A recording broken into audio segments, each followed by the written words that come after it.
This conference will now be recorded.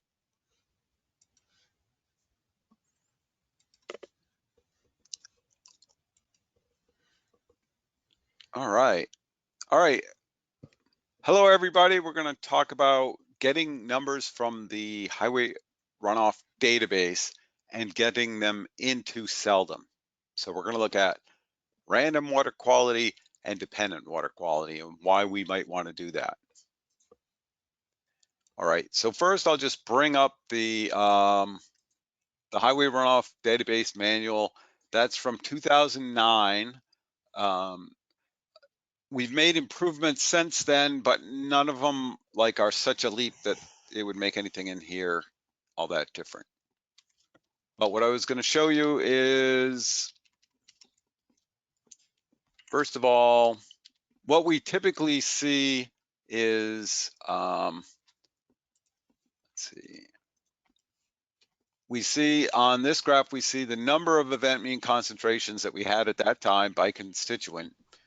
And this is in alphabetical order, but you can see that, total suspended solids is big, the total metals are big, and then, once you get down to things like chemical oxygen demand, none of the PAHs are shown on here because, there were so few. So the question is, why do I want to use the Highway Runoff Database to do my statistics? Well, you could see that for some things, cadmium, it looks like 5 or 10% or, of the lead, nickel, nitrate, phosphorus. You get a lot of values that are called censored values. So they're below a detection limit. So there's different ways to handle that. The one thing that the Highway Runoff Database does for you is it does the fancy math so you get the best answer for your statistics. So that's one reason for using the Highway Runoff Database. Plus, we, with Federal Highway and with individual DOTs, we put the data in there. It helps you, it helps other DOTs without data. Some DOTs are concerned that, people might see their data, but we've never had an instance where somebody, uses the Highway Runoff Database to cause trouble for a DOT. The benefit of having your data in the Highway Runoff Database are a lot greater than the downsides. So, yeah, I guess, so here's we're going to talk today about doing where we're going to relate one value to another value. So we have suspended, in this case, we have suspended solids. We want to predict suspended sediment. So we create these dependent relations. So if we have data where we have a lot of data, and then we have, other things where we have less data, and we'll talk about that, where we might want to come up with a relation to kind of expand our data set for those things with few measurements. So the manual goes through the screens and how to use each screen. One thing that the takeaway from the manual is basically you come into the main menu, you select your events. If it's a water quality analysis, you pick your constituents, you pick your data set, you pick your site or sites, and then for each different thing, you get one or two more screens. So it's only like 1, 2, 3, 4, 5, 6 or 7 screens, 6 or 7 mouse clicks basically to get between, opening the database and getting the data or statistics you need from the database.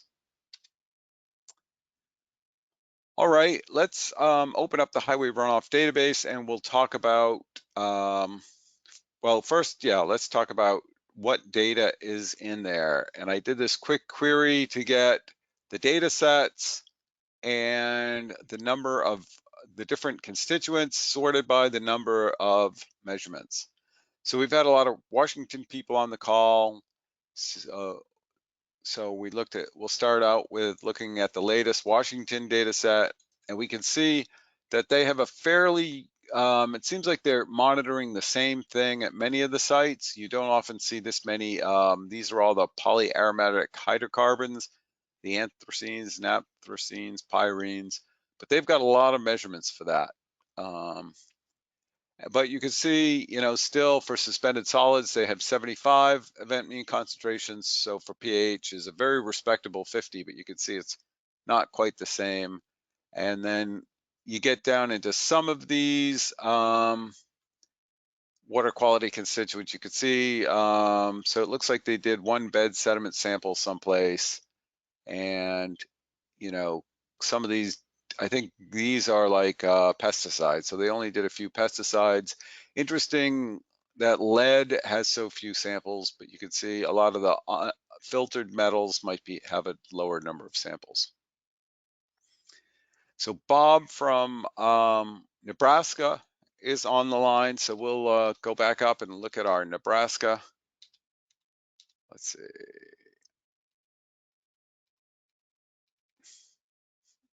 Okay, so in Nebraska, the data sets from 2014, these weren't flow-based EMCs, they were time-based event mean concentrations. So, but for all practical purposes, they're very useful. So we can see here that, right, pH, specific conductance, lead, iron, zinc, metals, suspended solids, they have 51 samples. But then once you start to get down into probably the things that are more difficult, more expensive to measure, 19 is a fairly good number. If that was one site, I think they had 3 or 4 sites.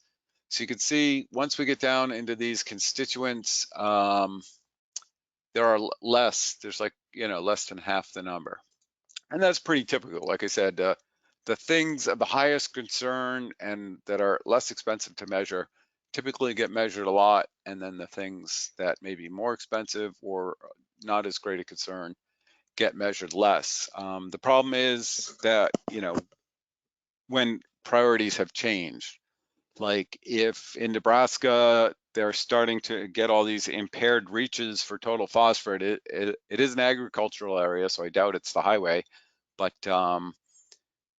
suddenly there's all these stormwater listings and total phosphorus might become the hot topic of the day. So, or let's say bacteria. There's a lot more bacteria. So it makes sense that when sediment is moving, bacteria are moving. Bacteria numbers can be a little crazy here and there, and they have a lot of variability depending on whether you got lucky or had, unlucky in terms of highway, right? If you had a roadkill, your bacteria is going to look crazy, and if you have birds flying through heading to South America, you might have some bad bacteria days. But if you had a long dry spell and bacteria from a highway could be almost non-existent for those types of events. All right, so the first thing we'll do, let's get some random water quality statistics for from Nebraska for total suspended solids. So what we want to do is we'll generate statistics for water quality. So that's our first step, is deciding what we want to do here. Okay, and then we want to do the storm events. So where it was specified, we have storm event type, and typically, if you're just doing a SELDM run for the long term, you pick all storm events. But for chloride or something like that, you might want to see what just rain events versus the snow and mixed events might be. We do even have dry weather snow melt events. So those are runoff events that aren't maybe directly tied to a specific precipitation event, but we have those statistics in there, and it's good to put those in. So typically I just pick all storm events. Then we come up with a constituent form. You can see it automatically sorts by the sample count and then by name. That's the parameter code, or you could sort by group. So by sampling by or sorting by sample count, basically that puts the most measured things up top. So suspended solids are the most measured constituents, and then you see zinc, copper, lead, phosphorus, total phosphorus. That's TKN, cadmium, organic carbon, filtered zinc, filtered copper, and so on. And we have, I think we have like 400 measured constituents in the database. So you can see we get down to these pesticides, PCBs, PAHs, all the alphabet components. So because we're going to develop a dependent relationship, we're going to go with suspended solids. So if we click proceed, and as I said, since Bob's one of our most avid participants, we'll go look for Nebraska, and we'll do, I think these are ordered by year, not alphabetically. There we are, Nebraska bridge runoff. So that was, the monitoring period was 2014, and then there's 51 samples. It can be good to look at these monitoring periods, you know, to look in terms of like when leaded gas was phased out, when phosphorus detergents were phased out. Like there's a lot of sites in the original federal highway data set, but you know, that was when leaded glass and phosphates, and there was a heck of a lot of atmospheric deposition from all the coal burning plants without any, you know, air treatment. So there was, since the Clean Air Act came along, I think that's been one of the best BMPs for highway runoff as well, because you have what's hitting on pavement might move from the pavement. So there we are. We're going to pick Nebraska. And you can see when we come to select sites, you can either group sites or you can do them individually. So when you come to the site form, you get the site name, what data set it's in, and then SADT means it's single precision. That's the average annual daily traffic. So, and then whether or not it has a curb, the land use type, and this is just a general, and it's mainly based on the ADT, what I call the Strecker number, which was 30,000 vehicles per day. I think they determined back then that if it was 30,000 or greater, it was they called it an urban highway. If it was 30,000 or less, they called it rural. So you can see that's about 40,000 vehicles per day on annual average, 1,500. So that's rural. You got the 43,000, so that was urban, and then 7,280, that'd be rural. And we could see that for storm events, we have 23 storms at that site and 15 storms at that site. And so,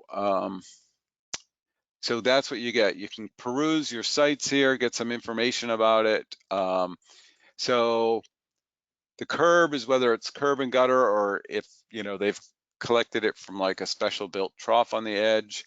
Curb roads tend to collect a little bit more road dust and local dirt along the edges, so you have maybe higher values in runoff than if it's just kind of runs off the road right into the grass. BMP type, if you're measuring the highway water quality after a catch basin, this might say catch basin. We try not to get any actual BMP data in there, like you know, oil grit separators, swales, etc. But I guess, you know, typically originally we took all the data available, especially in the federal highway site. Now we're trying to focus on pavement runoff, so there's maybe less of this here where we might have some kind of a BMP. Typically, like I said, this is not a BMP database. We're not looking for wet pond performance, so we typically don't put those in, but sometimes where people measure, they do mainly catch basins. It's people measure the outlets of catch basins, and it's good to know that to compare values. So since this site is, you know, has a high ADT and the most storm events, we'll pick this one. well, actually, let's pick two here. We'll pick the high one and the low one. So once I click on it, it goes up to the upper window. So you'll see a theme in the SELDM related software is you have things to pick in a lower window, and once you pick them, they go to the upper window, and then there's a way to deselect them once they're up there. So we'll pick these two, and now I'll click proceed. Now, you have two choices here. You can either calculate statistics for each site separately to get highway runoff at multiple sites, or group the data from separate stations and calculate as if they were from one site. What we typically recommend is to do statistics for each independent site. And then if you want to get kind of a middle highway site, central tendency highway site, you take the median of the individual statistics from the different sites. If we can think about it in these terms, if we had, let's say, a class full of third graders and a class full of sixth graders, we take the average height and the standard deviation of the variation in height of the sixth graders, and we do that for the third graders. If we do them separately, we get an idea of, third graders look like this and sixth graders look like that. But if we pool the data together from these two classes, we might get the right average between the two classes because you get the whole group. But if you're looking at the variability within classes, it makes it look like the variability in heights around the average are a lot bigger than they are because you're lumping in a bunch of low numbers with a bunch of high numbers. So when your variability gets high, what the problem that occurs is then when you're simulating 30 years of data, you might get some crazy large and some crazy small numbers because you've got this inflated artificial variability. So typically what we do, as I said, we calculate statistics from each site. Now in Massachusetts, we had two sites where they were across the highway from each other, and we had 5 storms in each one, and that was just to see how close they were. So because those two sites actually represent a same or similar highways, in those cases you might want to lump you could lump nearby sites that are kind of representative of the same thing. So that would be like if you had 2 6th grade classes, Mrs. Smith and Mr. Jones's class, and you'd be able to lump those together to get an idea what the statistics for the height and the variation in the height of 6th graders might be. So let's proceed. All right. So when we get to this this form, we have this is just kind of a nerd form. I probably should have hit it, but this is just what the plotting positions you have, and if there are censored values to show alternative statistics. Let me see. Hang on, pardon me for a second. I've got something going on in the background.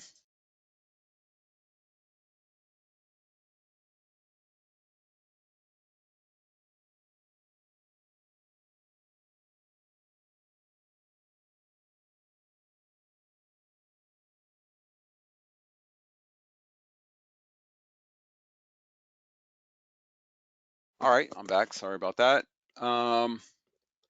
So this little box, if there are censored values, then show alternative statistics. This would be like if EPA sometimes, or people who don't have the software to handle censored values, that's values below a detection limit, they tend to go like half the detection limit, etc.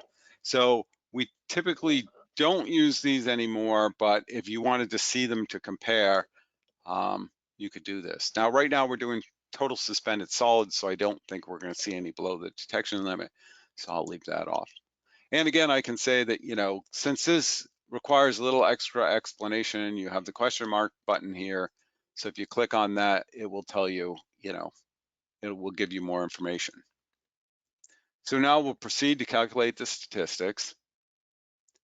All right, and so here we are. When it comes up, it's highlighted like this. If you just do Control-C to copy it, and if you open a spreadsheet and you just paste it in, and so this gives you the information. So we're looking at I-80 on the Platte River, I-64 on the Platte River near Ashland. It's got some basic site data it repeats. Latitude and longitude, there's the ADT of the sites, drainage area, imperviousness curve. So what we get is we get the statistics for all the sites.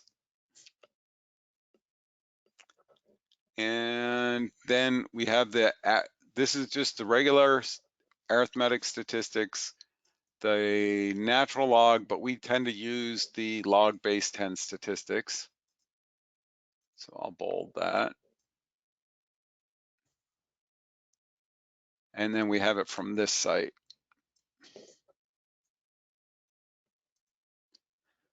Bold that.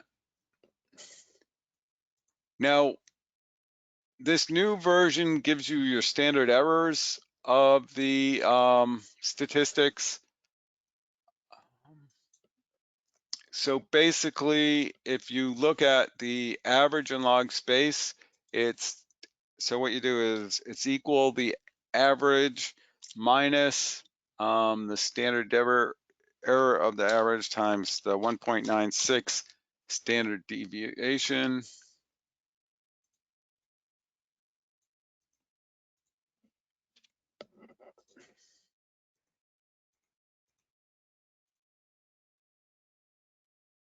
And we'll make that plus. So from the data here, we see, so this just gives us the uncertainty of these individual, the average standard deviation and skew of the statistics. So what this just says is our log 10 EMC. So if we go 10 to this power, so the geometric mean is 16 milligrams per liter. I could do that.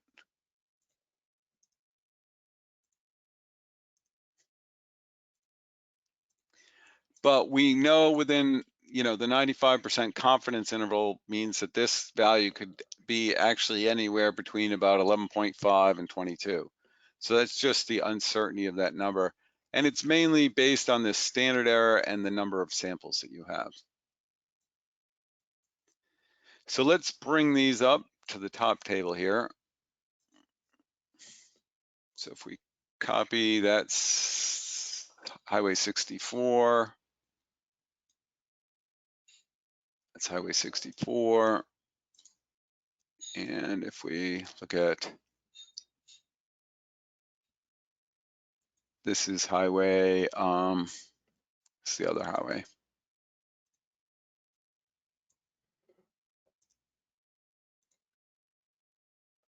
It was Interstate 80. Oh yeah, the Platte right there. So yeah, so the, we could see that the rural site is, the geometric mean for the rural site is 16. And the geometric mean from the urban site is 41 milligrams per liter. All right, and so if you want to look at the individual data, if there are values below the detection limit, this column would have a qualification code, so that would be less than. Once you get it into Excel, you can just insert a graph.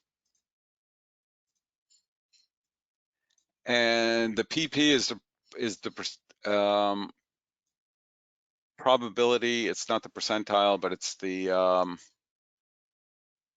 It's the fraction between 1 and 0 and 1. So that's the fraction or the percent exceedance in a fraction. And then the z-score is just the number of standard deviations. So the z-score is like the that stretches the data out into like a probability axis. So if we wanted to, if we select data and we add data, yeah, if we use that as the x and that is the y, we call that I-80. And then if we add another one, and that's the x, that's the y, and that's I-64, right? Okay. And then if we just make this a log scale,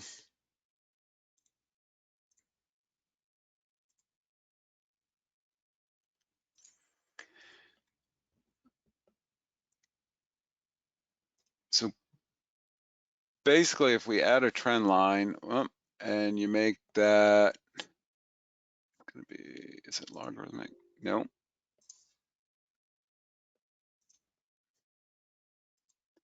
So because that's the z-score, you got the negatives, so that is actually exponential.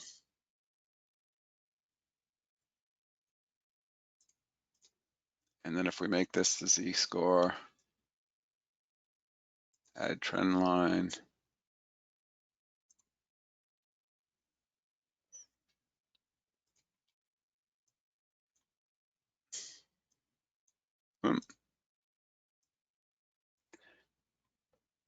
so basically if you, let's see.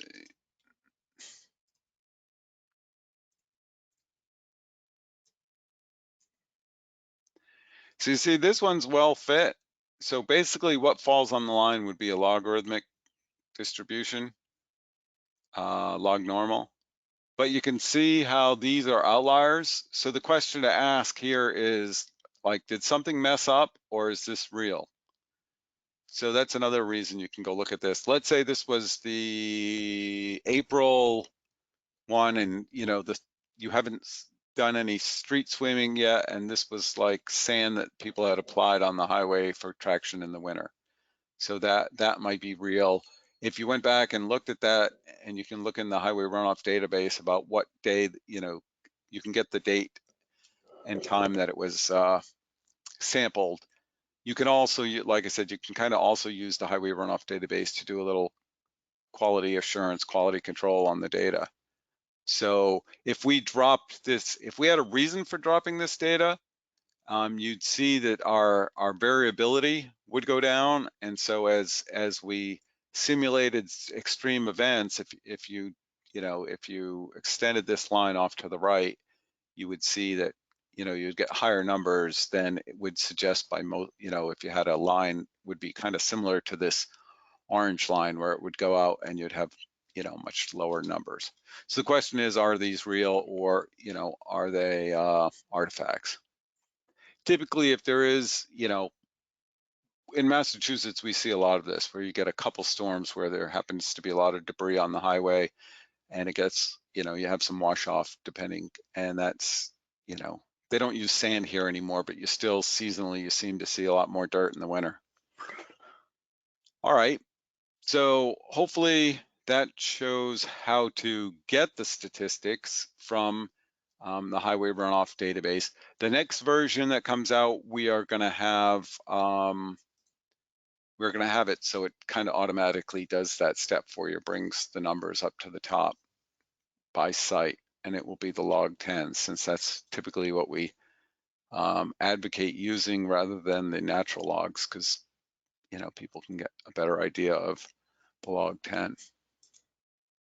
So I've got my data. You can see that it's tab delimited, so I can bring it into a spreadsheet and manipulate it in the spreadsheet, graph it, etc. There. So now let's go return to the main menu. And so as I mentioned, that the statistics in the Highway Runoff Database calculates statistics for you using one of the fancy methods. If you're using the fancy software to detect censored data or detection limits stuff, you can get that from here. It will make the outputs for some of the commonly used detection limit software. You can also just get your export data for water quality constituent and tab delimited format. So let's just go through that really quick. So if you have your own statistics package, if you're using R or your own graphing package, you could just hit this. And again, let's pick suspended solids. We'll proceed, and then let's choose Nebraska because Bob was on the call first. Okay, well, okay, so this thing, we're not doing statistics. Let's just say, hey, let's get all this data out. I can pick all the sites and let's proceed. And then if you're getting a tab delimited file of EMC values, you can sort the data by date, by value, segregate the data by site, then sort by date. So let's segregate the data by site and then sort by EMC. You can see there's 51 measurements, 51 uncensored, and no censored measurements. So we can sort ascending or descending. And these are options for exporting the data. So detection limits, parameter codes, storm event date, precipitation volume, storm runoff volume, storm type, site name. So once it's in there, this little interface is designed so that you can get it out. You know, if you have your own favorite software or you're using that R package or whatever, once it's in here, you can get out. And like what we just saw was we had that seemingly outlier in the Nebraska data. So let's export this and let's find that outlier and see, we might see based on the date or something or the precipitation volume that, you know, what may have caused that high value. So we'll just call this Nebraska dash TSS, save. And now it asks to return to the main menu. So we say yes, it brings us back there. All right, let's see if I can now find that.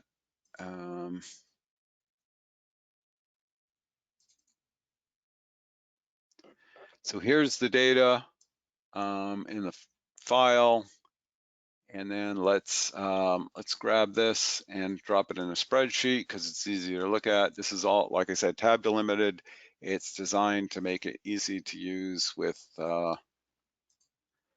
think everyone's favorite or second favorite software is Excel.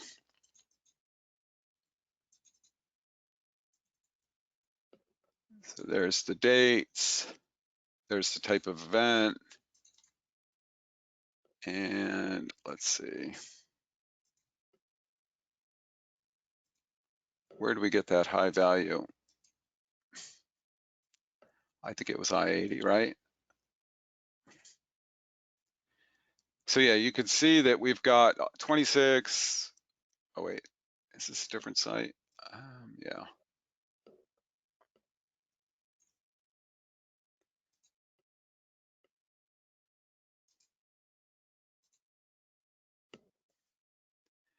So you can see here we've got 6. You're up to 20.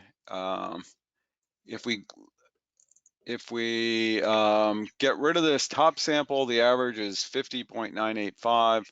If we include it, it's the average jumps up to 236. So what do we see? We see that's March 28th. So yeah, that's probably at the end of the winter season, right? And then here's I-80 is, well,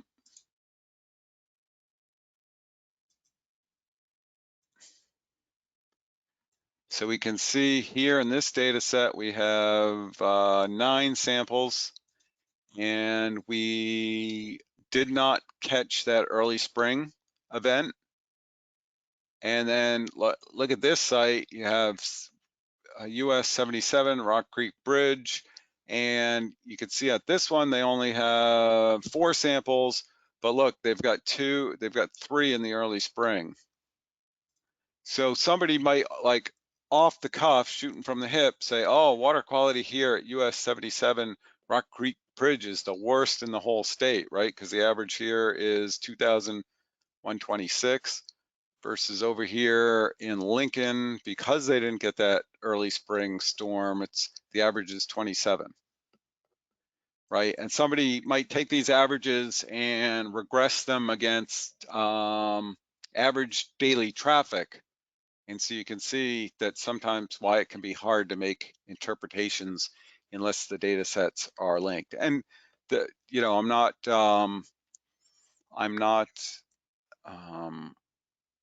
insulting Nebraska. Most monitoring highway runoff correctly is really hard, and equipment doesn't work a lot. Things break down. It's tough to run out and get the data. I think only the work week is only like 20% of the week, so most storms occur when outside normal working hours. So this is a good data set. There's a lot of data. There's a lot of variability. They caught data in most seasons of the year.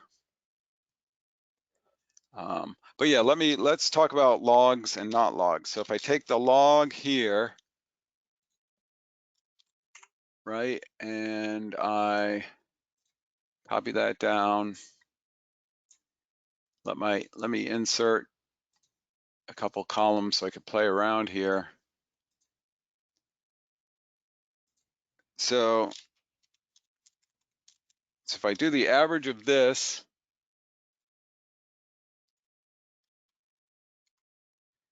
and the average of this,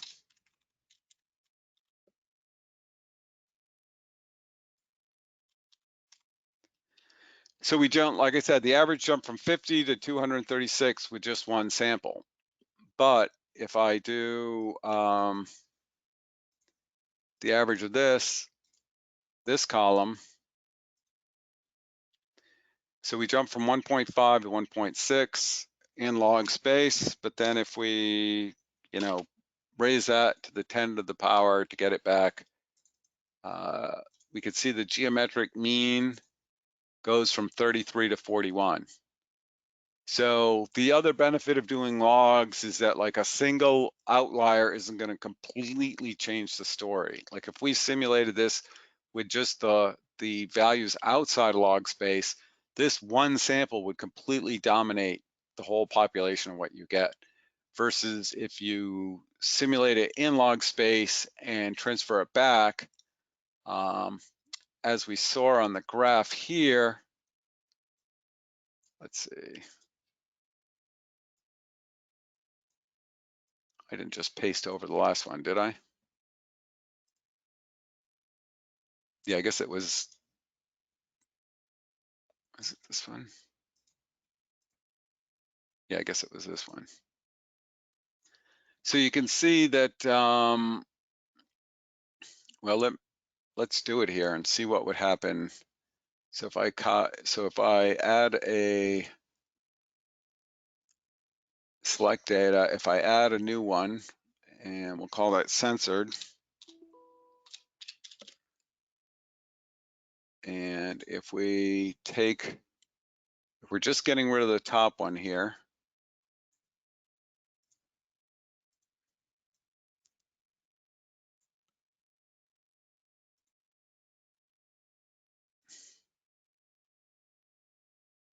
I didn't spell censored right, but we can live with it. Okay, if I can grab that one, yep, and if I add a trend line and I make it the power, nope, I did it wrong.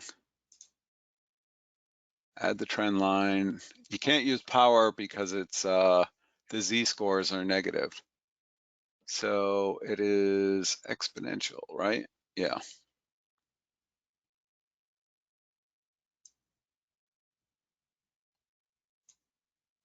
So you can see the line here. I guess it's, let me zoom in, right?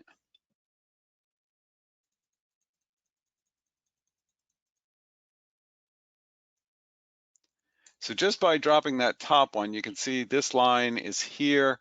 You know, when you get out to 30 years, your z-scores get out to 3 or 4. So if you can imagine extrapolating these numbers, you know, out to about here, you know, this one would end up about here. This one might end up like a lot higher. So,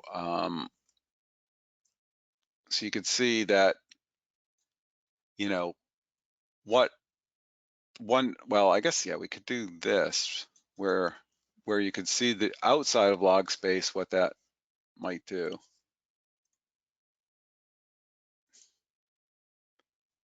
And you can see how that one value is kind of exaggerated outside log space. Hopefully that makes sense. All right, so now we've demonstrated how and why you might want to get individuals. Now let's talk about getting dependent water quality out of the Highway Runoff Database. So again, if we have something like out in Washington, they're worried about 6 ppdq, 6 ppd. There's this other chemical that's MMM. It's either HHHM or MMMH. It's some unpronounceable water quality constituent from tires. So there's a lot. There's the PFAS problem. You have like tire wear particulates. You have microplastics, or all these emerging contaminants for which we don't have a lot of data, and at least for the particulate type of stuff would probably be correlated to, you know, suspended sediment. So if we start to get these data sets where we only have a few measurements, and the measurements are, I imagine a microplastics analysis has got to be really expensive. It must be like when they do the biological analysis in the stream and they count all the different kind of bugs. It's expensive because you have somebody looking through a microscope counting things. So, you know, data sets may not be big, so you may need to extrapolate from available data to, you know, from these small data sets to larger data to make better interpretations about what might happen, you know, around the state or the country. So to do that, we want to select paired water quality constituent values for regression analysis. So again, I might pick all storm events. Now, so our constituent of interest, this is the thing that we want to predict. So let's say copper, even though we've got a lot of copper. And what do we want to predict it from? It's still TSS. I think it's like 10 bucks a sample. I think when you go to the metals, you might go up to like 50 bucks a sample. So you can get a lot, you know, you might be able to have the budget to get TSS for every storm and then copper for only selected storms. So let's predict copper from TSS. Okay, we'll hit proceed. And again, let's say we'll go to Nebraska.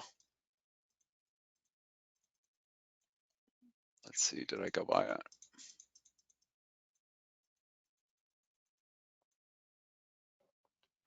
Oh, Probably no copper.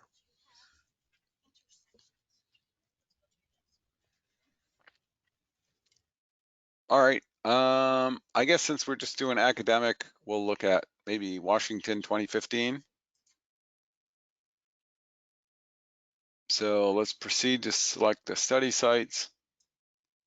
So from that data set that we put in cooperation with Federal Highway, it looks like they got 1, 2, 3, 4, 5 sites. I think they're looking at hopefully contributing a lot more.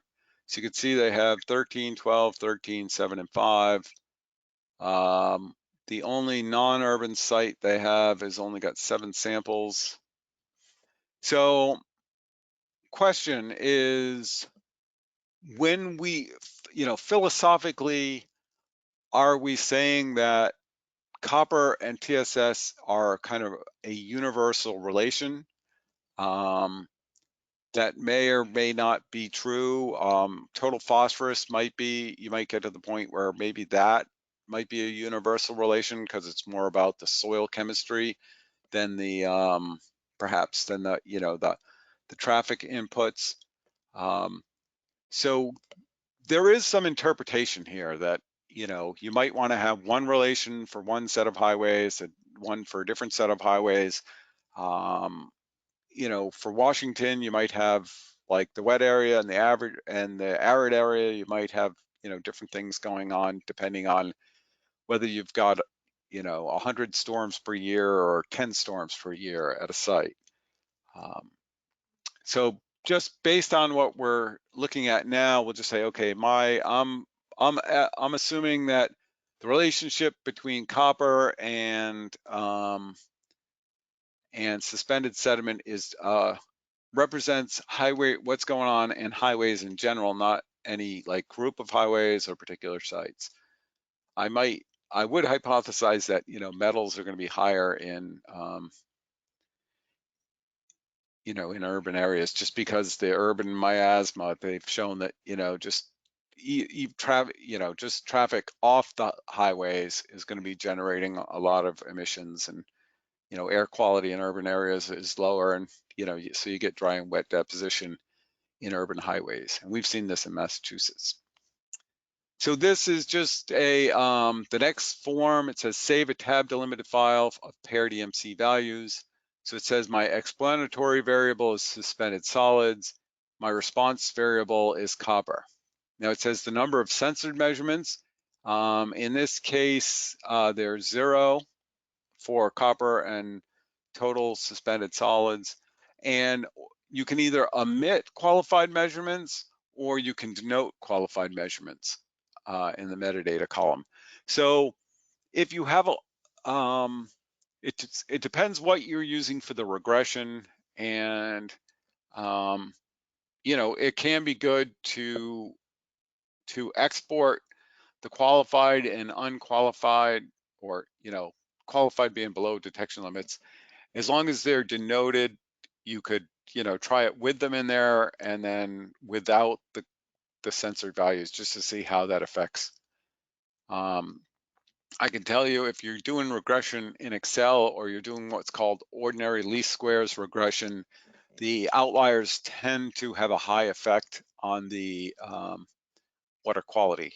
So for those types of programs, and that regression method, which is, when people say regression, they usually mean the ordinary least squares. For that, you probably want to omit the censored values. For Federal Highway, we developed the Kendall-Theil robust line, and that does non-parametric regression.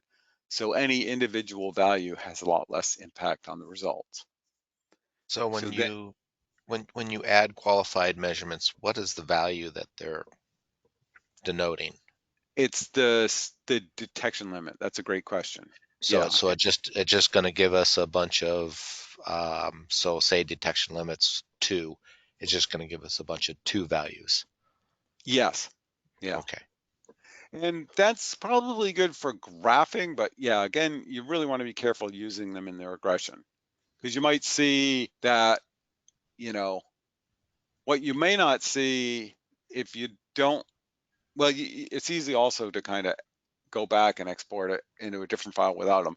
But what you might see if you had all the censored values, you might see that, oh, when suspended solids is less than 10 milligrams per liter, the copper is undetectable. Now for copper, that might not be as big a deal as like PAHs or, these tire chemicals. Might be more important to know that, yeah, if you can get, in theory, if you get TSS down to 10 milligrams per liter, you don't have to worry about these other chemicals because they're diluted. Does that make sense? Yeah, I can see the benefit of having it, at least from a graphing standpoint. But if I was going to regress, maybe not. Yeah. And sometimes you have like most of your data is for some constituents, especially pHs are, less than.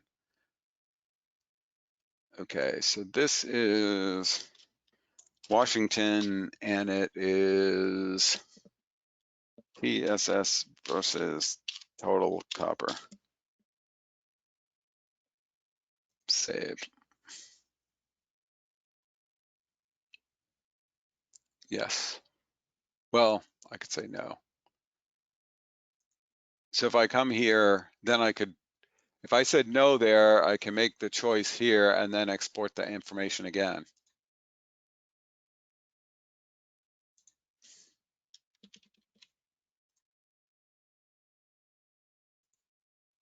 So you see, by not returning to the main menu, you could save it with and without the censored values.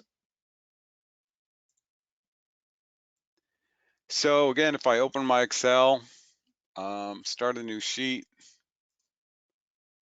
and then I open up this Washington,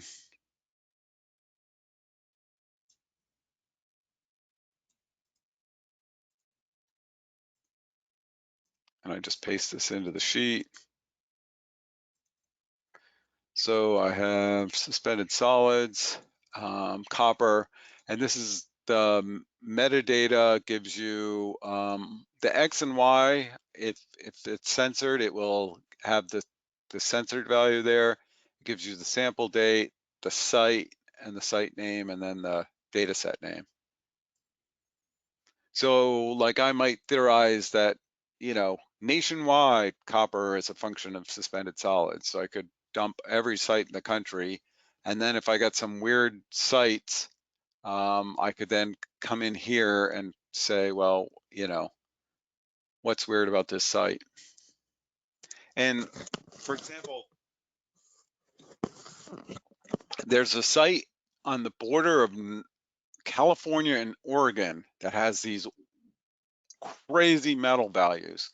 And when you go to look at it on Google Earth, I think it's I-5, there's like a mine, there's a quarry next to the highway. And even on Google Earth, you could see where the trucks, you could see where the trucks are driving like off the mine, down the road, and onto the ramp. You know what I mean? Like you could see on Google Earth, like the dirt from the trucks. So, when you get one site that's, what was the old Sesame Street, which one is not like the others? So, the idea here is that when you do graphing and you see a weird thing, it's good to find out, like, was that a measurement error, or is there a real reason that this site may not be representative of, what's going on elsewhere? And one would have hoped, I guess, that they wouldn't have added that to their state data set. Well, it's easy to throw rocks at people, but now that you have Google Earth, if you're picking highway runoff sites, it might be good to do, an aerial reconnaissance to make sure, something weird isn't happening there.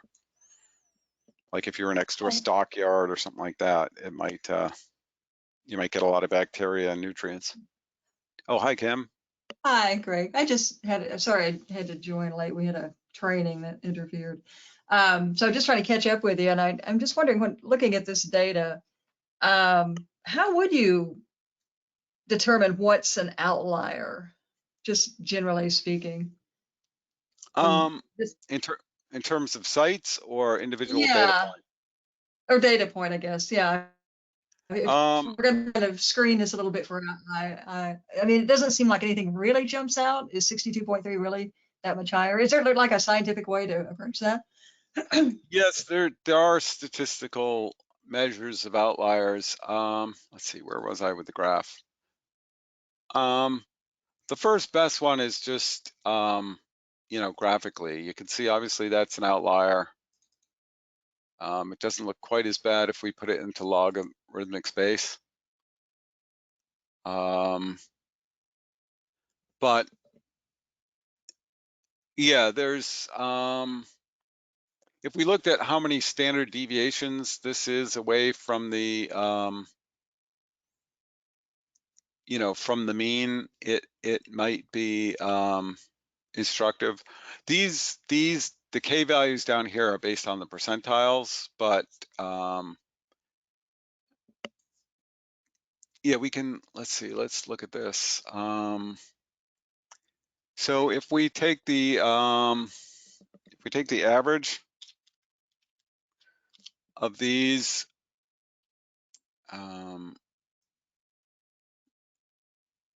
what?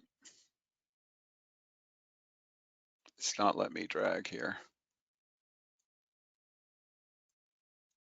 Oh. Here, let me zoom out a little bit here.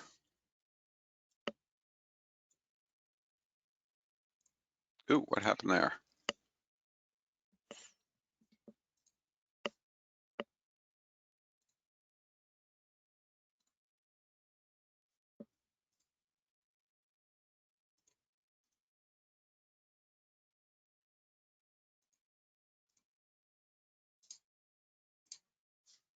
I seem to be having a, okay, there we are, we're back.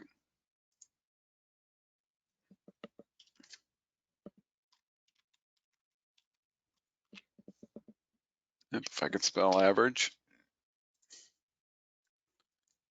So if I take the average of these and the standard deviation, which is STDEV,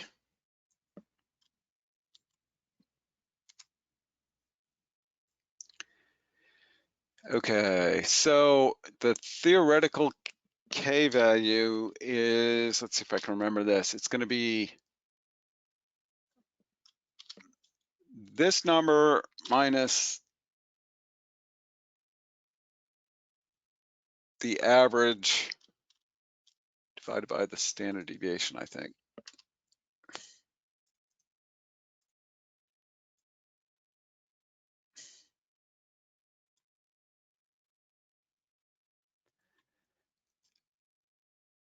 So, oh, yeah. I've got to do the dollar signs. Let's see, 44.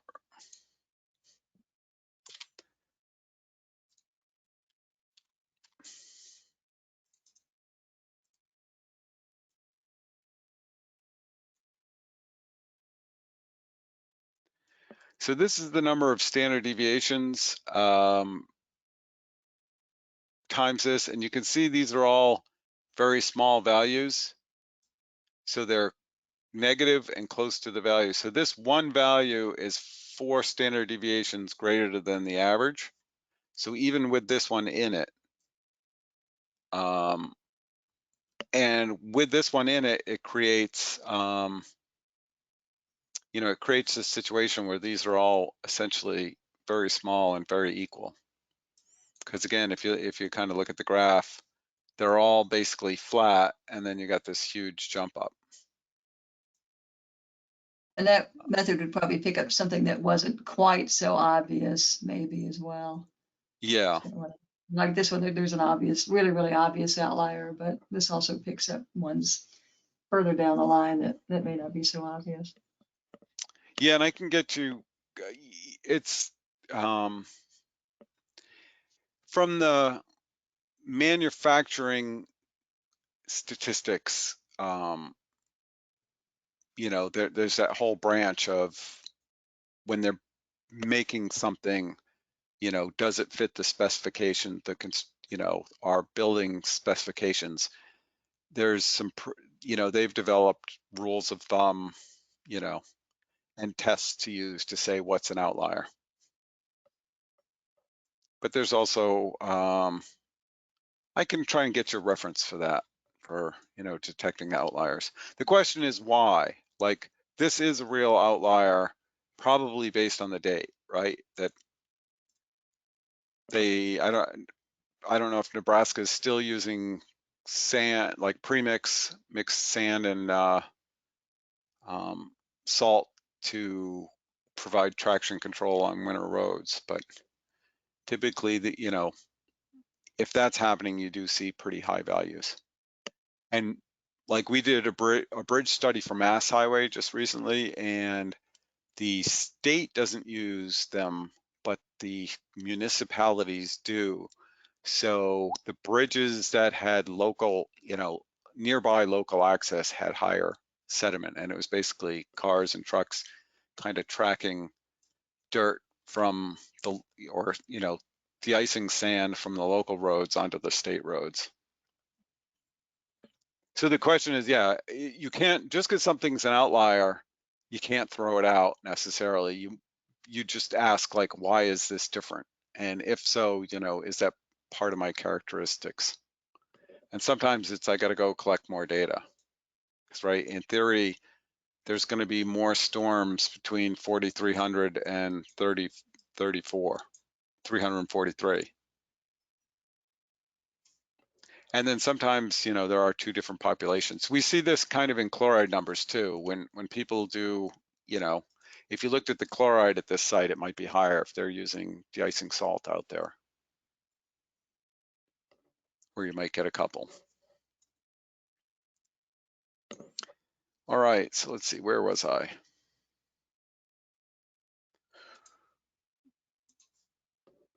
So let's see. I brought this in, and what, here are, I should do these in order, right? So here's where we have suspended solids versus copper. If I want to insert a graph here, chart, scatter, and I want to add my data to it. So select data, add,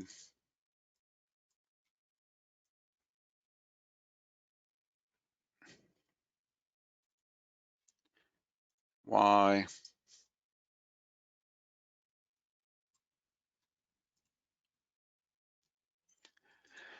so SSC versus TSS, okay. So there's our graph.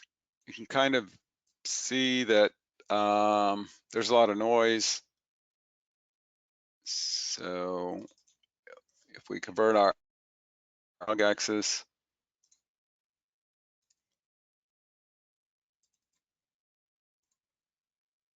you can see still it does not look great.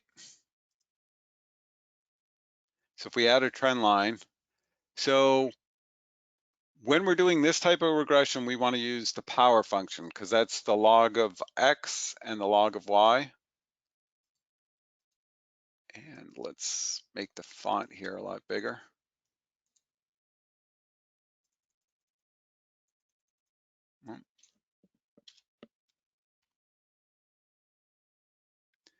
So this says at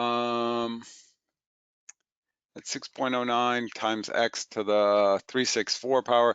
You can see R squared is a measure of the strength of the relation. And you can see that it is kind of sloppy. Well, actually very sloppy, but there is a trend. Now, the good thing about SELDM is that because it's stochastic, you're not just feeding in the line and getting out the line, you're feeding in the line and the noise and getting out the line and the noise. So what you would do is, in SELDM, it would run a TSS, it would use the equation to find this line, and then it uses the variability to get the scatter on the line. So it's going to randomly generate the scatter. So what you get out should be comparable to, what you get in terms of, the copper is not going to be in, the copper you produced from a dependent relation in SELDM is not going to be lockstep with the suspended sediment that you simulate. It's going to be noisy. Now, preferably when you do a dependent relation, you'd hope to get something better. Now we just did that. Let's do it. Let's kind of do it manually here. And so if we put these here, we're going to make these the log. of the other ones. And people will tell you, you know, don't use Excel for regression.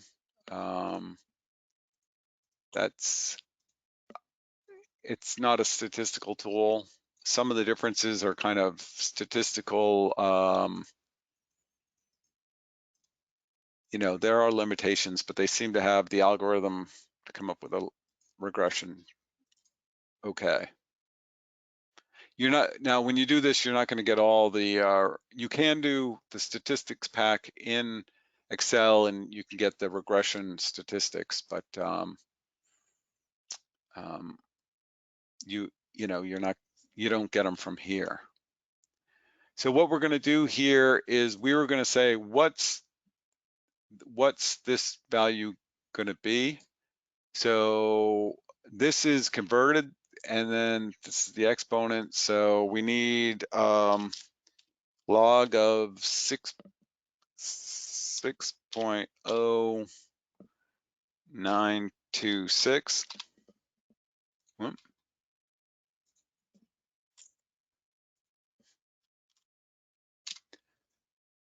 So that's 0.784. So our regression is going to be equals 0.784 plus, because we're in log space, the logs of solid times this slope, which is 0.364.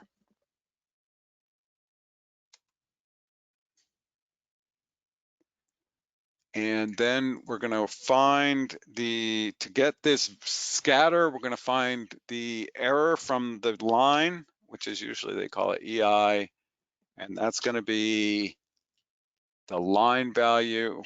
Well, no, that's going to be the data value minus the line value.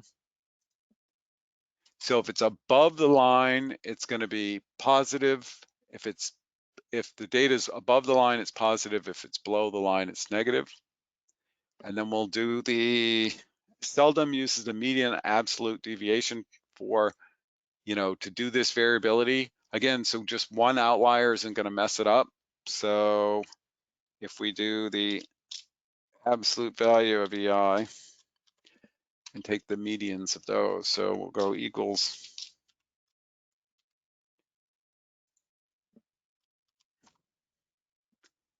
Now if we copy that down,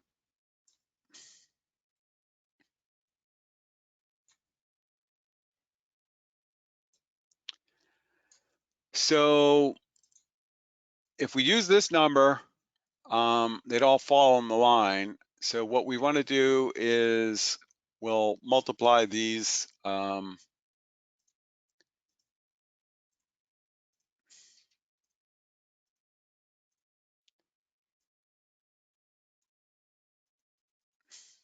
So let's take so the median of the error should be about 0.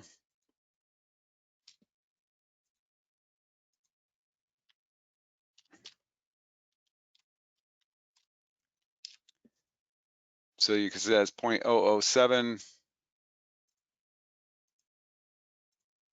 And the median of the absolute errors gives you the size of the variability. So I'll get really fancy really quick, but Excel can generate random numbers. So I believe it's under data analysis. You might have to turn this on your computer. And we could do random number generation. And let's say one variable, we'll just make 1,000 numbers. We'll choose a normal distribution with a mean 0, standard deviation of 1. And then let's just do that. And let's see, how many values did I have? Okay, I had 50. So let's take the top 50 values.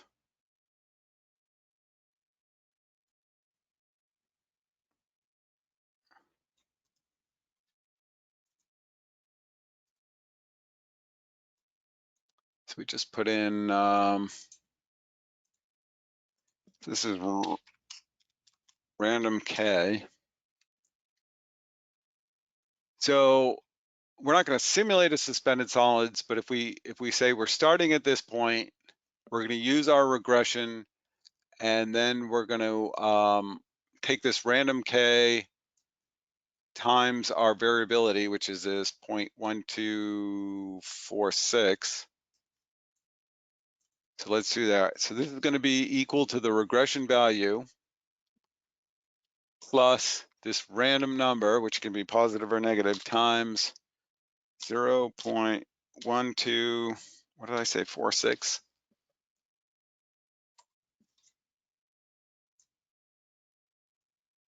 One, 2, 4, 6. Yeah, that will do it.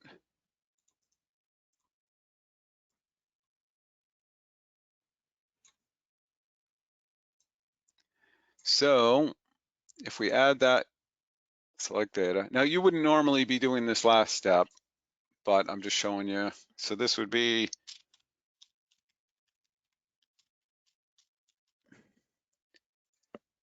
and then our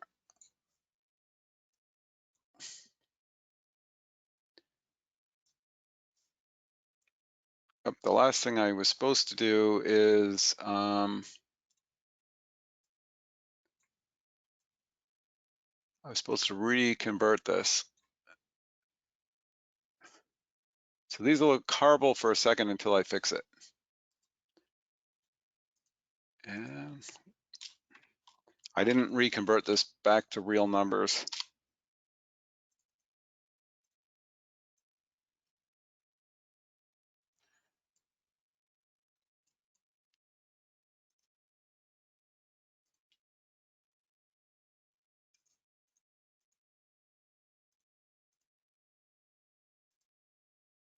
So if we just pick these real numbers, hopefully this won't make a liar out of me. Let's see.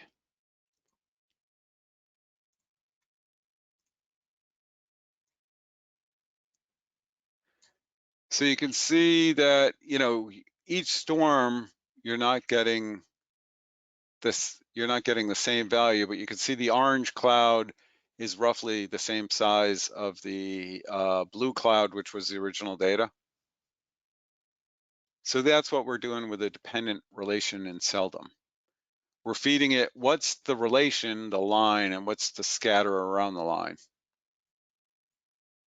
So I guess, yeah, the proof in the pudding would be what's the geometric mean of the measured data and the geometric mean of the,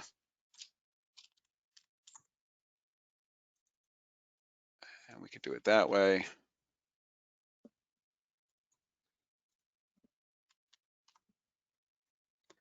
That's simulated, measured.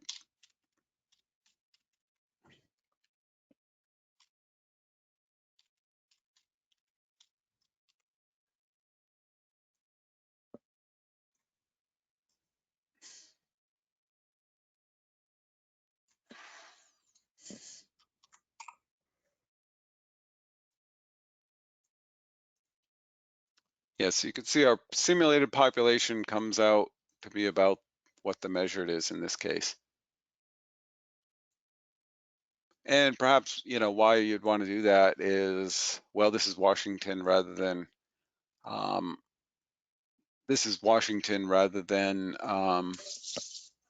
Nebraska data that we did this on.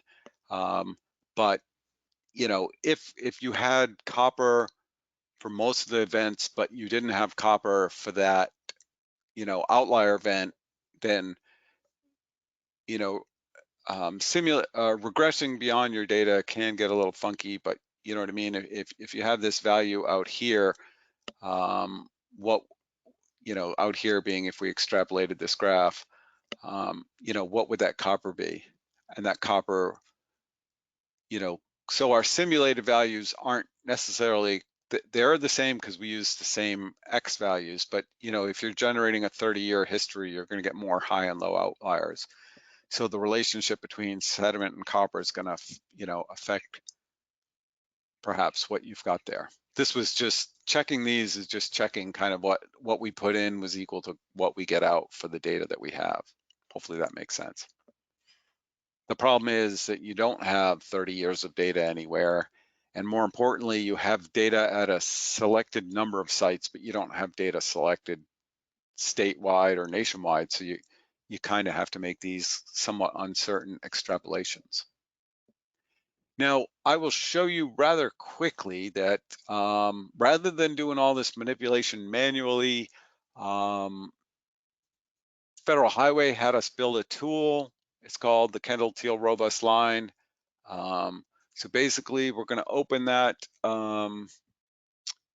There's the paired storm values. So this program is designed to read what comes out of the Highway Runoff Database.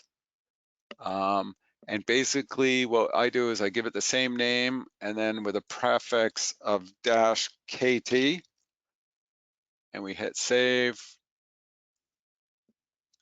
So it says it will read the first line. Okay, so we have suspended solids, that's our X data. Copper is our Y data. And then we have the third column is metadata. So that's the site, the date, and all that good stuff. Now, if we wanted to predict suspended solids from copper, you could, you know, and they came out. So let's see if I pick that. Oh yeah, if I pick that, it will flip. You see how the X and Y flipped? Greg, how'd you get to this form? Okay, this is a program known as the Kendall-Theil Robust Line. So this is a separate software package. Okay. So we have links to that on the SELDM page. Here, I can bring that up.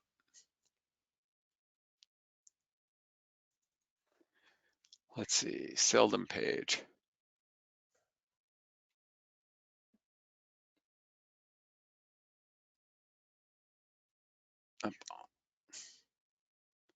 And if you come, it was one of the first programs. It's this Kendall-Theil Robust Line software. And it's available on the USGS. And we have a software, let's see. Sometimes these links are dead because the webmaster doesn't keep up. Hopefully this one's. Yeah, so you can download the installation package there and you can look at the code and everything. But basically it's a regression package. The first form, you know, this is the first form, you open the files, then it filters the input, processes the data, and then you click the graph data and this form goes away and you get this graphing form. And there's some toys here, but you come in, typically the protocol is you save the one-line model to file, but this is just linear. So everything we do, right, we want to go log 10, transform the data. Okay, and there's our line that we get. We can see you still get a lot of the noise. If there's like, this looks like an outlier, I can click on here, if I can click it. Yeah, so it will give you this point. So because I have the metadata there, it says, oh, this data was collected on 3/16/2014 at this site, and that's the data set. And I should say that, you know, the statistics, when you're looking for outlier, it helps again if you're in log space, because that'll find like just kind of log outliers versus real extreme values. So we've got this, save the one-line model to the file. So we'll save that. And it tells you where it puts it. And we can see sometimes we do get 2 segment regression lines. In this context, they're a little more weird. So when we get to upstream water quality transport curves, we'll talk about them then. So at this point, I just came up with this line. You see, it was pretty easy. It read the data. I just do log and kind of click go. And we get here. You can print the form. You could do screen capture. So right now I'm going to exit this and let's just open up those results. Now, Kendall-Theil robust line it's a robust regression, so it works on the median of slopes between all the points, and then it calculates the intercept based on the median of the X and Y data. So if you have an outlier, you're less likely to have a drastic difference. So the other good thing Kendall-Theil is good for is, like, if you do it in Excel, and that uses ordinary least square regression, and then you do it with KTRLine, and you get a substantially different line, then you might say to yourself, okay, there is what's called a high leverage outlier changing that ordinary least squares line. So, all right, I'm going to close this, and I'm going to bring up the output.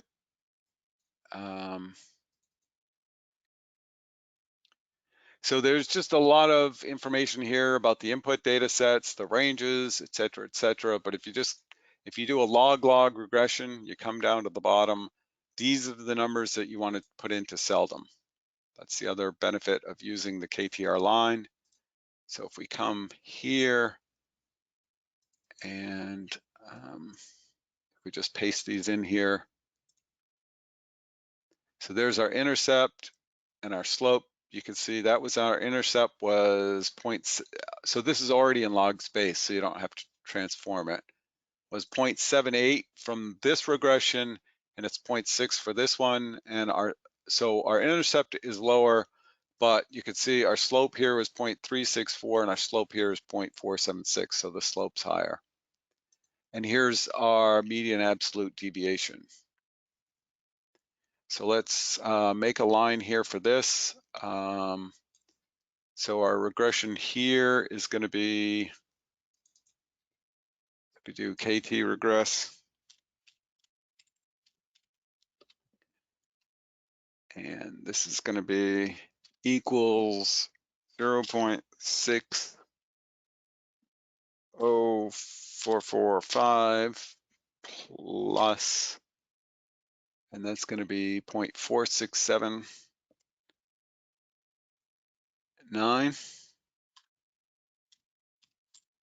I was just kind of rounding / truncating those. You could use the exact numbers. And then times, it's going to be times the log of the suspended solids. So you can see this regressed got 1.31, this got 1.2886.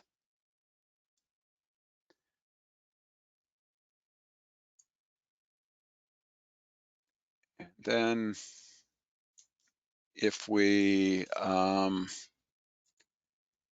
come up with this random K here, we're just going to use this median absolute deviation, which is 0.1157. This is just going to be the regression result plus 0.1157 times this random K. And this will be the retransformed copper value.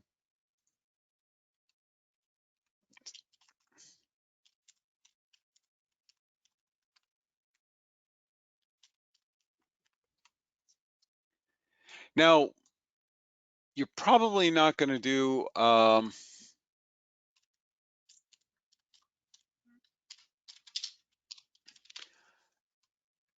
you're not going to be doing this every day. Hopefully I'm not like scaring you guys with you know, this level of detail.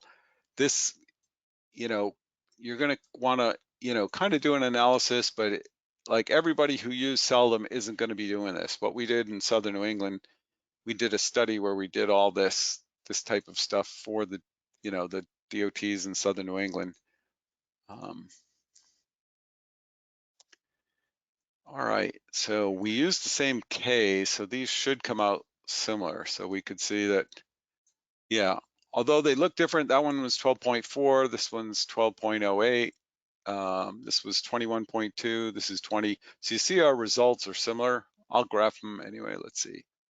Select data. And we'll add, let's see.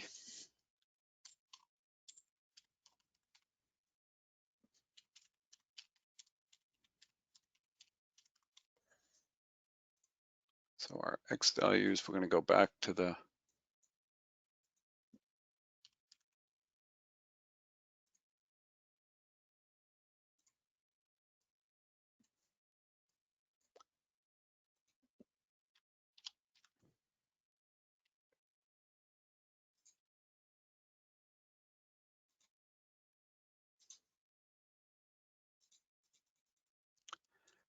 So the new points are the gray values. So you can see there are differences, but in general, you have the same, I guess, right? Did we do the geometric mean?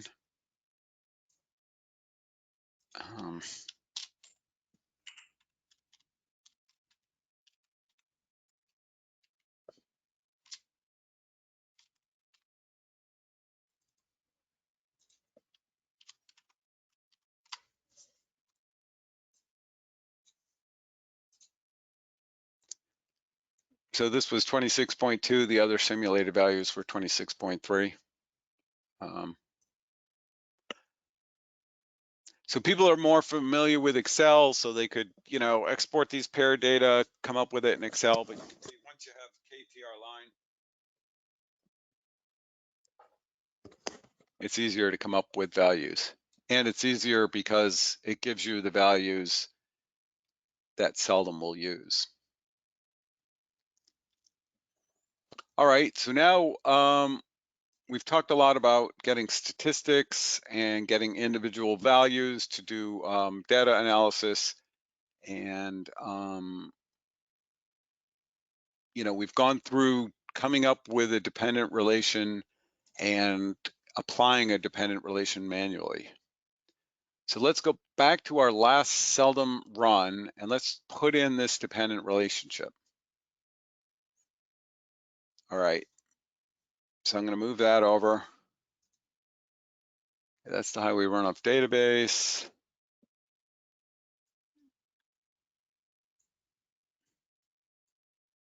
And yeah, and we'll put in the random one as well. So let's proceed. Analyst. So select project, we'll do Fall, Washington. That's the one we put in together. I believe the first class.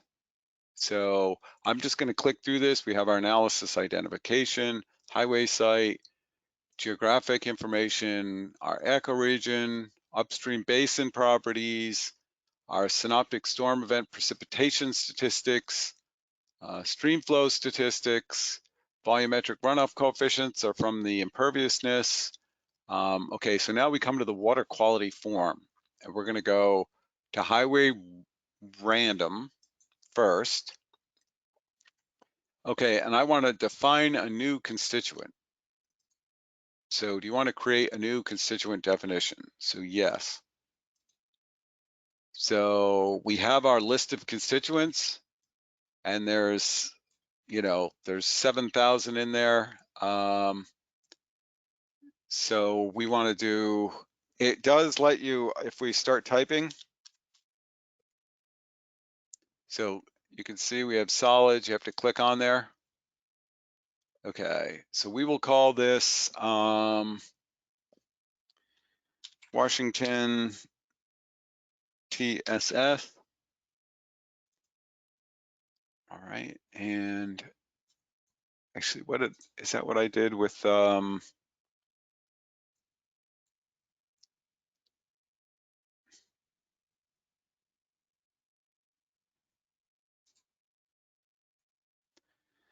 see, I did the data. Did I do the TSS from Washington? Or did I do that from, oh yeah. So here is, I guess that's Nebraska, but we can,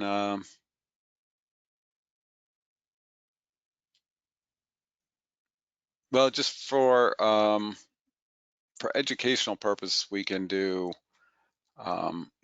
we could do this. So if we bold these, we want the average standard deviation and skew of highway runoff. So let's rename this Nebraska TSS.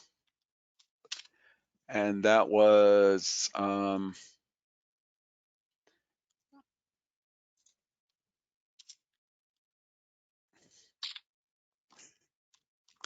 actually, it's better to have the constituent first. So when it comes up on the list of names, all the TSS values will be together. So when we look at what we got out of the highway runoff database, it's basically 1.617, 0.569, and 2.179. So I just have to type in 1.617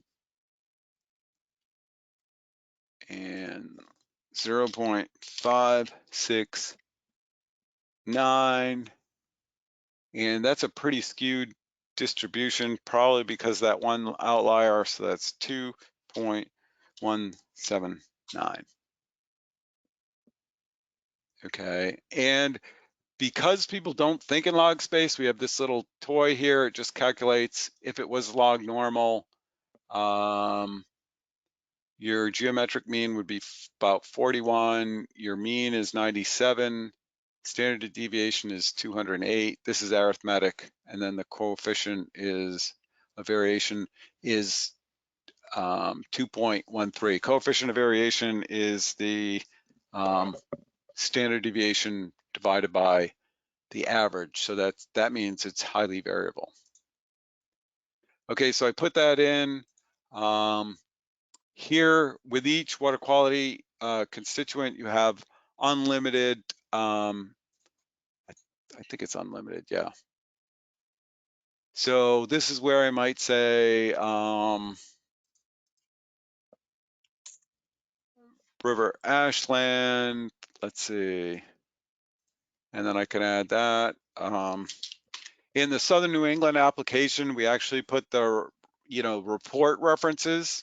So if you have like a professor has done reports on this constituent, or the USGS, or if the DOT has a report, or he had to report it in your NPDES permit.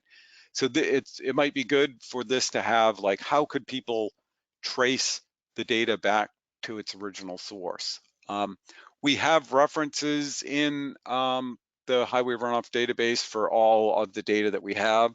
So you could even, say what version of the highway runoff database that you used. So that way, if I messed up something, so it looks like version 1.1.0,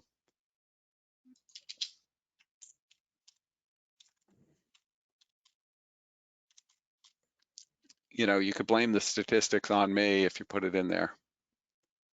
Okay, so now I accept updates. Yes, so total suspended solids from, okay, so now I could either keep adding constituents, I can edit this one if I said, oh, gee whiz, I messed up, or I can again enter a new definition for something else. But right now we'll close this form. Okay, so let's go down. So we have, I guess I lied here. I have the data set and then the constituent. But for this, we'll pick total suspended sediments from Nebraska, I-80. And you can see it tells you what I've picked, reminds me what the numbers are. Do I want to use that? Okay, now let's go to highway dependent. And we probably want to delete these later, but we're going to define a new one. So we want to call it total, I guess.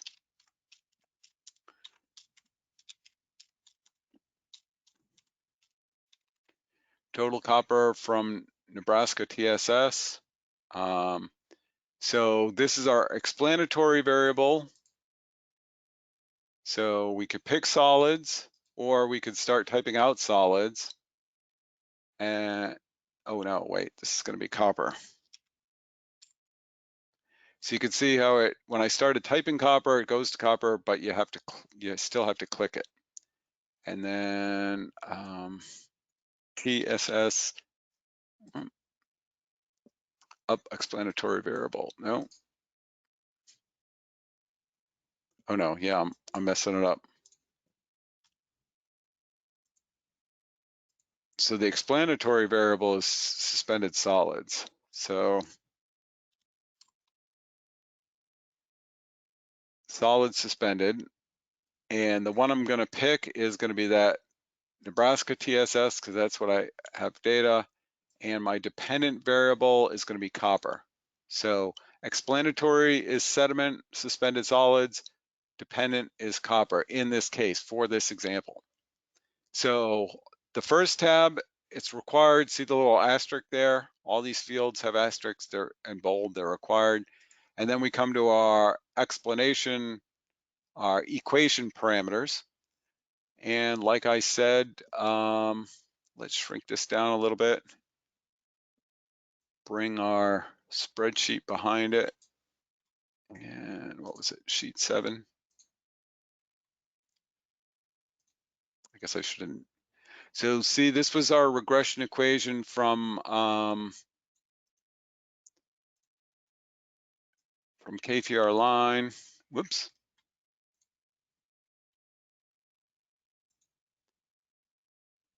And if I can shrink KTRLine down. So I could just copy from one to the other. I could just copy this. So that's the intercept. And I could just paste in the intercept. Copy the slope.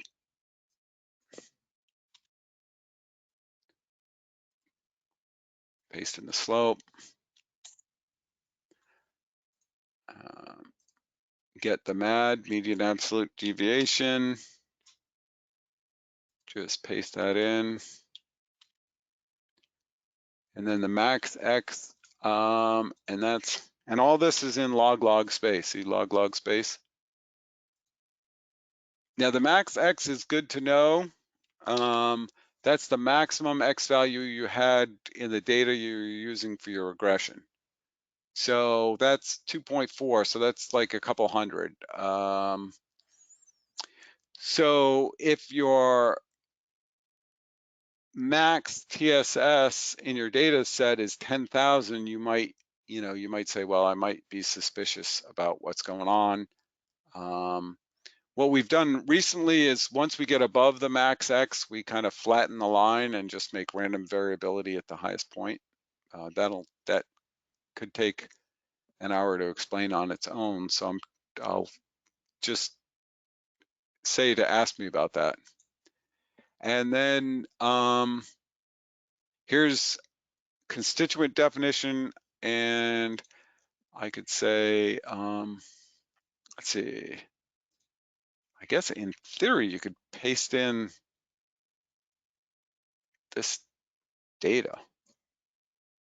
I don't know, I don't want to break it on the fly here, but you could just put in an explanation that this is the paired copper and suspended solids from the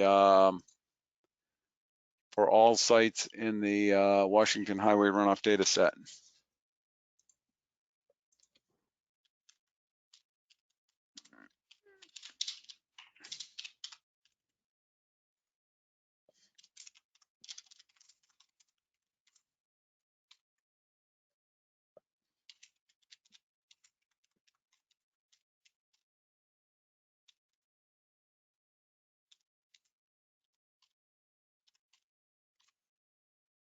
So now I accept updates here. And this is all I'm going to do for now. So I'm just going to proceed. It will bring me to the back to this form, and then I can do total copper. So right now, for the purposes of this discussion, we're just gonna, we have our upstream suspended sediment, and we're just gonna run what we have and then go look at what the highway runoff output gives us. So let's proceed. We'll just leave that median performance BMP. we will go to run SELDM. Have you set the desired output options? Yes.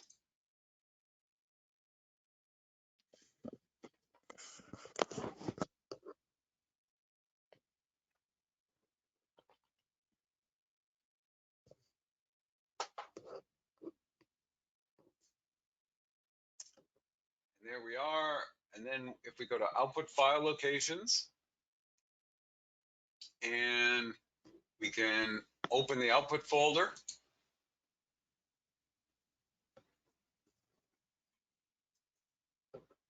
And so again, because EPA was involved and they wanted kind of traceability, it goes to this preset directory on the root drive, FHWA SELDM, and then the project, the analysis name, the date you run it, and the run number, the times you run that analysis. So if we go to the HQ file,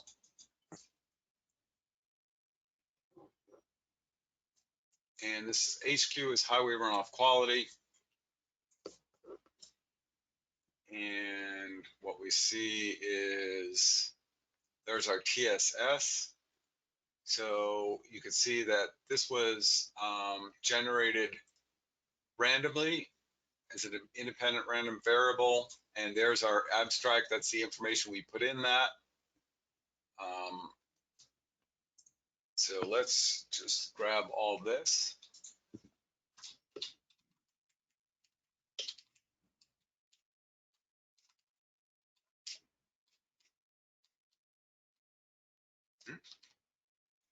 So based on precipitation in Washington State, and again, we just used that because we had it.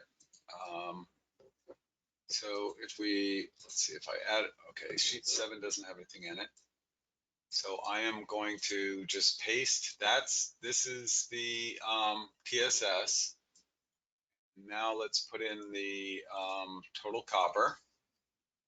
And so before we start grabbing stuff, we can see that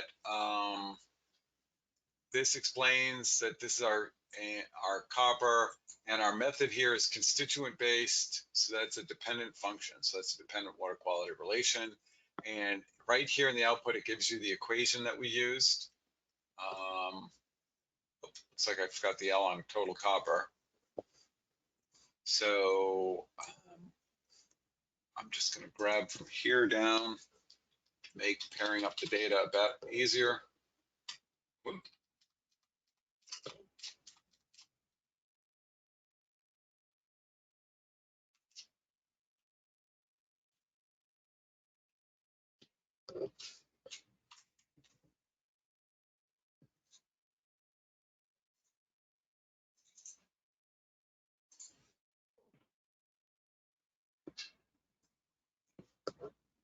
Okay, so what I've done is I've pasted in the copper and the suspended sediment. And now, let's see, where was our graph?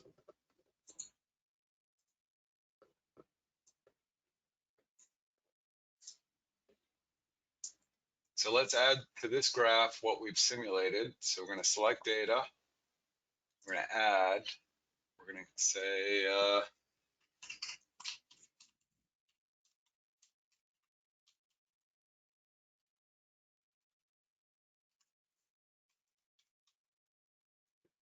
go to our X data. And if we go to sheet 7, so our X data is this runoff concentration of total solids. And our Y data is going to be the concentration of copper.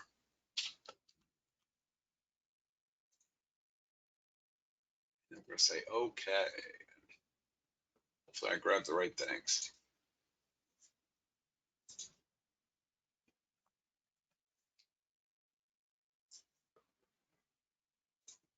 Okay, and so you can see, let's see, maybe I should move this to its own sheet.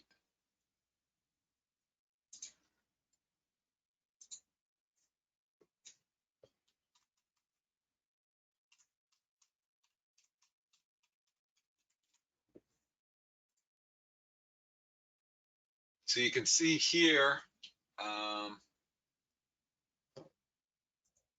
see, how do I move that to the back? I think if I select data and put it on the, oh, there we are.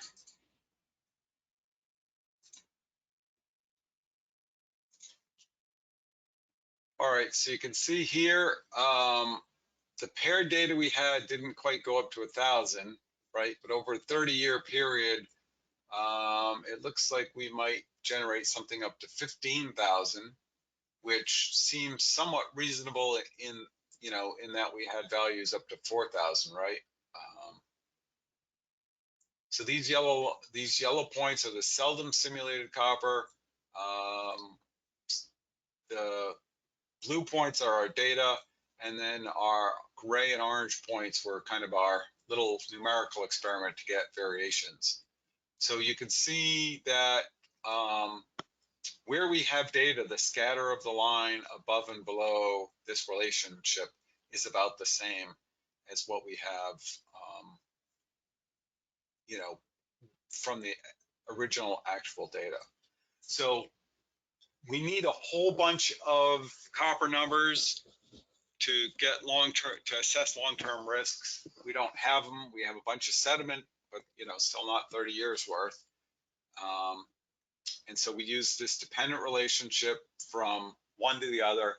So we can use the Highway Runoff Database to get our statistics for total suspended solids that we use to generate a large portion of suspended solids.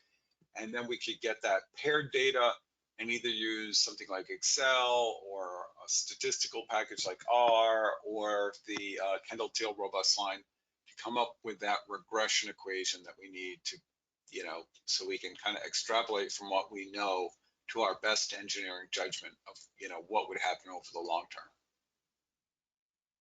Hopefully that makes sense. I'm going to unmute you guys. We're still recording.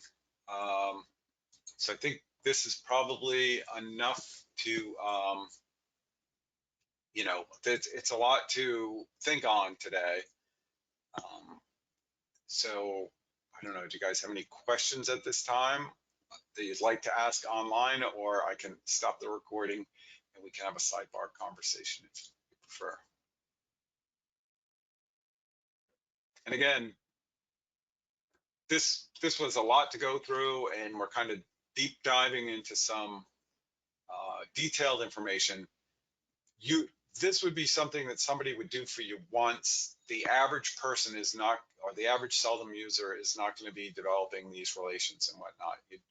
You'd want to kind of get into it, define them, have them reviewed, make sure that the relation is something you're willing to stand beside, and then as we saw earlier, once you make a definition, it's like a standard choice in SELDM.